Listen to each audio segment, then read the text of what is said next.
जब आर सिंह बने थे या मुरली देवड़ा बने थे, तब मुंबई में मराठी जनसंख्या ज़्यादा थी, गैर मराठी कम थे, लेकिन तब इस तरह की बातें या विरोध इस तरह की बातें नहीं उठी थी।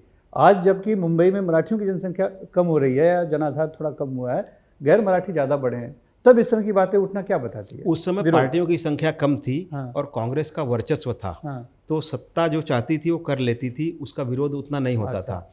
इस समय पार्टियां बहुत हैं और लोगों को एक दूसरे के समर्थन की ज़रूरत है। हाँ। ऐसे में उनको अपना एक आदर्श नेता आगे कौन होगा वो रख कर तब दूसरी पार्टियों का समर्थन मिलता है। इसलिए उस आधार पर भी लोग तय करते हैं कि महापौर कौन बनेगा हमारा।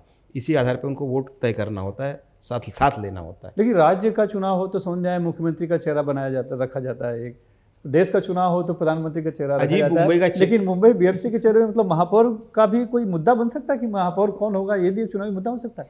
देखिए कि ये तो भाषा के आधार पर, धर्म के आधार पर और जाति के आधार पर जब चुनाव होते हैं तो इस तरह के मुद्दे सामने आते हैं। जैसा अभी आपने पूछा कि आर सिंह और मुरली देवड़ा को विरोध क्यों नहीं हुआ, क्योंकि उन्होंने यहाँ की मराठी अस्मिता को स्वीकार करने का काम किया। जो स्वर्गीय आर सिंह काफ़ी अच्छी मराठी बोलते थे, मराठियों में स्पीच देते थे। माननीय मुरली देवड़ा के अगर अपनी पुरानी बातें कही, उन्होंने कभी मराठी अस्मिता को ठेस पहुंचाने की कोई बात नहीं की। उन्होंने इस महाराष्ट्र में, इस मुंबई में मराठी के साथ रहकर काम किया।